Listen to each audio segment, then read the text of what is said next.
Hello, and welcome back to the channel. I'm so glad you're here.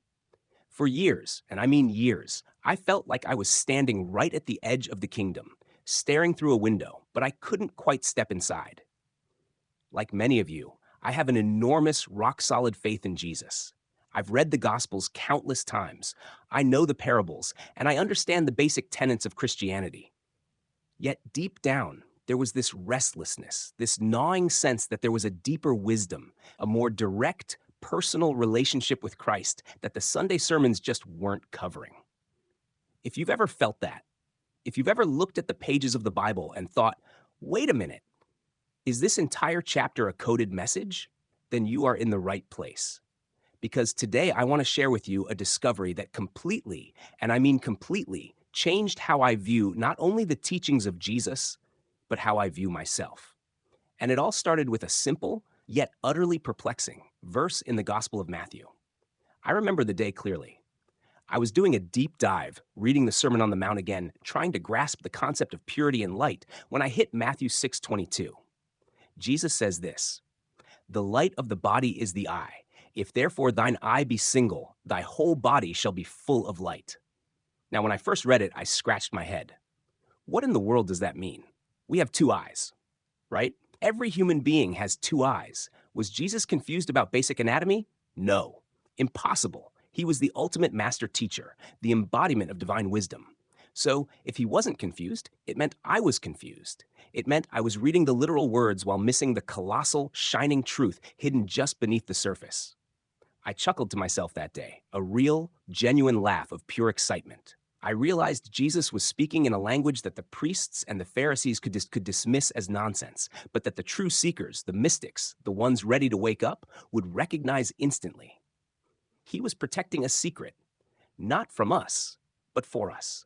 A secret so potent, so dangerous to systems of control that it had to be wrapped up in a beautiful, poetic riddle. Think about it. If therefore thine eye be single, to make two eyes single would require a shift in perspective, a focus not outward into the chaos of the world, but inward to the center. It dawned on me. The teaching wasn't about our physical eyes. It was about the eye that doesn't see the world, but sees the kingdom within. Wow. Just the realization that this was a coded teaching sent a shiver down my spine. This journey of discovery, honestly, it's the most exhilarating thing I've ever embarked on. It's what keeps me coming back to the scriptures with a fresh, joyous curiosity every single morning. And if that kind of deep, exhilarating exploration of Christ's wisdom sounds like something you need in your life, please pause right now, hit the subscribe button, and join this community of seekers. We are lifting the veil together. Now let's go deeper into this single eye. I started looking at other ancient traditions, something I'd never felt comfortable doing before, because my faith was always focused squarely on Jesus. But when I realized Jesus himself was speaking in codes known across the ancient world, I suddenly had a mandate to explore. Why did Egyptian gods feature the eye of Horus? Why did Hindu deities wear a dot, the bindi, right between the eyebrows? Why, in almost every depiction of a saint or an apostle, do we see that golden, radiant circle painted around the head? The halo. They all knew. They knew that the single eye was not just a metaphor for good intentions or pure focus. They knew it was pointing to a specific, anatomical, yet profoundly mystical center in the human body. Jesus was, in fact, validating the sacred geometry of the human form, proclaiming that the highest spiritual truth was already wired into our DNA. What an ingenious design. Imagine the pure, mischievous joy Jesus must have felt, standing in front of the Pharisees, speaking the truth so clearly, yet so cleverly coded that only those with eyes to see could understand it. He was giving his disciples the ultimate cheat sheet to life, a hidden key to unlock the divine right here on earth. But here is where my personal journey took a radical turn. If this single eye is so important, if it's what floods the entire body with light, then where exactly is it? If it's not the physical eye, where is this magical lamp located? I found the answer nestled not in a scroll, but right in the center of the human brain, a tiny, pinecone-shaped gland that science admits is sensitive to light. The ancients called it the seat of the soul. We know it today as the pineal gland. The pineal gland. Jesus was literally telling us to activate a physical organ to achieve Christ consciousness. And I thought to myself, If Jesus gave us this key, this anatomical map to illumination, what else did the religious systems bury? What other massive truth was hidden in plain sight, right there in the Gospels? Hold that thought, because the next piece of the puzzle, the realization that your entire physical body is in fact the most sacred building on earth, is going to blow your mind. It connects the pineal gland directly to the most powerful and revolutionary statement Jesus ever made. You will not want to miss how the Temple of Jerusalem is literally mapped onto your skull. It's a revelation that will change your relationship with your own body forever. So stick with me and let's dive into the Holy of Holies of your own sacred anatomy. Welcome back, fellow seekers. If you've stuck with me this far, you are truly one of the awakened, a part of the remnant that Jesus spoke to, the ones who feel that burning hunger for truth. In our last segment, we cracked the code of the single eye, realizing that Jesus was pointing not to a metaphor, but to a tangible, mystical organ in the brain, the pineal gland. Now let's talk about the context. Why was the single eye so important? Because, my friends, it is the lamp that lights the temple. I remember feeling this incredible, joyful surge of curiosity when I realized this connection. I went back to the story of Jesus in Jerusalem, the famous scene where the priests are furious with him, challenging his authority. And Jesus, in his usual cryptic and brilliant way, says, "Destroy this temple, and in 3 days I will raise it up." The priests scoffed. They said, "It took 46 years to build this temple, and you'll raise it in 3 days?" They thought he was talking about the stone building. But John, the mystic, the one who was really listening, added the essential line, "But he spoke of the temple of his body." Aha! That moment, when I truly grasped that line, it felt like I had just found the central pillar holding up an entire spiritual structure. The temple was never just stone and gold. It was us. And if we are the temple, then the complex, sacred blueprint of the ancient Jewish temple must be mapped directly onto our anatomy. It's absolutely breathtaking. I spent months poring over the blueprints of the temple and mapping them onto the human body, specifically the brain and the spine. The connections were not subtle. They were glaringly obvious, placed there by a divine architect. Think about the layout. The Holy of Holies. This was the innermost sanctuary, the most sacred chamber where the Ark of the Covenant sat and where the high priest entered only once a year. Where is the most protected, most central, most secret part of your body? It is the center of your brain, where the tiny pine cone-shaped pineal gland is nestled. It is the Holy of Holies. The altar, the place of sacrifice and devotion. That is your heart, the organ of passion, emotion, and lifeblood. The lampstand, the menorah, the golden lamp that was kept perpetually burning, representing the light of God. This is the light of your single eye, the pineal, the inner lamp that must never be allowed to go out. But perhaps the most powerful connection is the spine.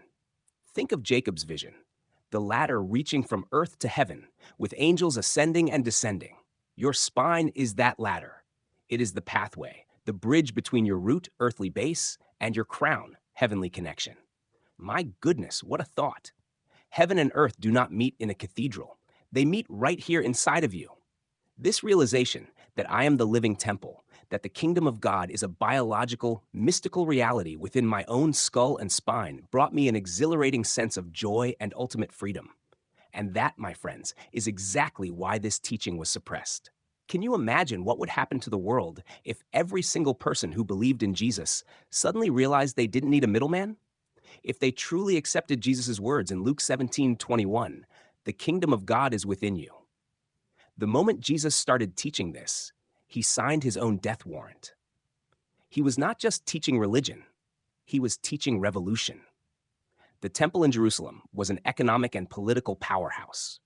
Access to God was controlled by priests, rituals, taxes, and sacrifices.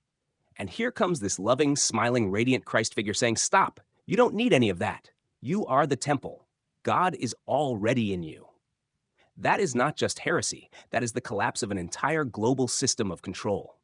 After Jesus' physical death, the early mystics, the Gnostics, the Desert Fathers, they kept this teaching alive. They practiced inner awakening, direct communion, the Christ within. But when the Roman Empire co-opted Christianity, they needed control. And what do empires do? They centralize power. They built grand cathedrals, created rigid hierarchies, and slowly, carefully began to strip out every single teaching that gave the common person that radical, ultimate power. The Gospels that spoke of gnosis, inner knowing, banned. Any text that mentioned the divine spark within you, labeled heresy and buried.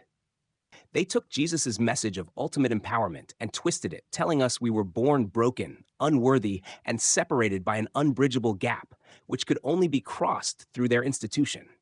What a heartbreaking shift. But here is the incredible, joyous truth that I rediscovered through this study. They didn't hide this teaching because it was false. They hid it because it was true. And if you realized your own divinity, if you lit that lamp in your own Holy of Holies, you wouldn't need them anymore. Take a breath with me. Feel your heart beating. Whisper those words, I am the temple. If this revolutionary truth about Jesus and your own sacred power is stirring something deep inside you, I want you to make a declaration. Don't just like this video, seal your commitment to this path of awakening. Hit the like button and then write these 3 words in the comments. I am the temple. This is your signal to the universe, to this community, and to the Christ within that you are ready to reclaim what was stolen. Now we've covered the single eye and the temple, but this journey goes even deeper. If the temple is our body and the lamp is the pineal gland, what is the ultimate conclusion? What is the glorious, mind-bending truth about the resurrection? It turns out, Jesus spoke about death and resurrection in a way that had everything to do with your inner awakening. It is the final, most glorious piece of the puzzle, and it's a teaching that empowers you to transcend not just fear, but death itself. Let's unlock the resurrection code in the final part. Welcome back, my friends. You have journeyed through the hidden code of the single eye, and you've accepted the joyous, revolutionary truth that your body is the living temple. Now, we arrive at the apex of Jesus' secret teaching, a revelation so profound that it turns the greatest mystery of Christianity into a personal experience available right now. We are talking about the resurrection. I was always taught that the resurrection was a singular, historical event that happened 2,000 years ago, proving Jesus was the Son of God. But when I understood the pineal gland and the temple, I realized Jesus was trying to teach his disciples that resurrection is much, much more than a history lesson. It is a state of consciousness. Think about how Jesus spoke of death.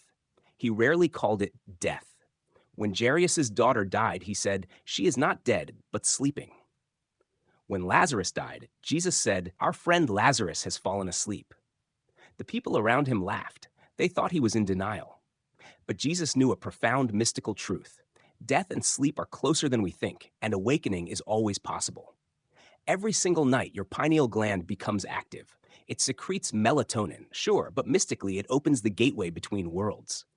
In sleep, we dream. We leave the physical realm. We experience realities that feel just as real as this one.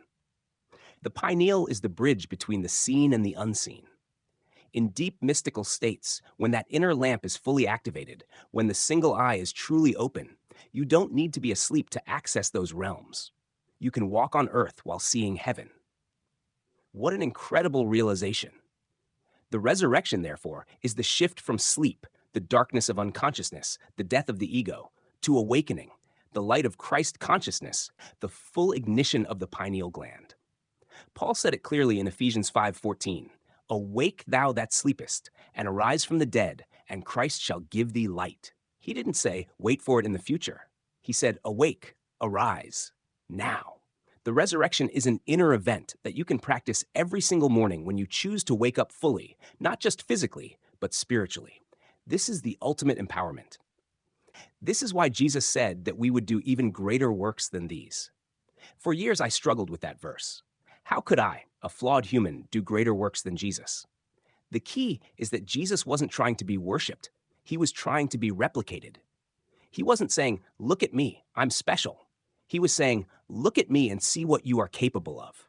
He moved us from servants to friends. And finally, he called us equals, co-heirs with Christ, bearers of the same Spirit. The church taught us to worship the Son of God. But Jesus wanted us to awaken the Christ within ourselves, to realize that the Father is not just up in the sky, but within you. As he said, I and the Father are one. My friends, If you have stayed with me through all three of these segments, it is because something ancient and true is stirring inside of you. Your spirit remembers this teaching. And now it is time to shift this from knowledge into experience. I invite you, wherever you are, to close your eyes safely or just soften your gaze. Take a deep, slow breath. And now bring your awareness to the center of your forehead, about 2 inches back, right where your pineal gland sits, the Holy of Holies. Imagine a tiny golden flame there. It's warm, it's soft, it's beautiful. This is the lamp of your single eye. With every breath in, imagine the flame growing brighter. With every breath out, feel that light spreading, filling your head, your throat, your heart. Let it flood your entire body, from the crown of your head to the soles of your feet. You are glowing. You are the temple. You are the light of the world. Now, silently or out loud, declare this truth. The single eye is open. The Christ is alive in me. Take one final deep breath and open your eyes. What you just felt was not mere visualization. It was activation. You just lit the lamp. And once it's lit, it can never truly go out. This is the beautiful, triumphant truth. The prophecy isn't fulfilled by someone else descending from the clouds. It is fulfilled by you. The second coming isn't an event waiting to happen. It's the Christ consciousness awakening inside millions of people just like you. You are not waiting for the Christ to return. You are the living Christ awakening in the world. Welcome home. If you felt something shift, if you felt that light flicker, your single eye is opening. Seal this moment right now. Subscribe to this channel, not as a casual click, but as a spiritual declaration that you are choosing the path of the awakened remnant.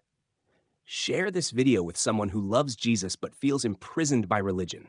The temple is alive, the lamp is lit, and you are the light that was promised. Walk in that light, my friend. I can't wait to see you shine.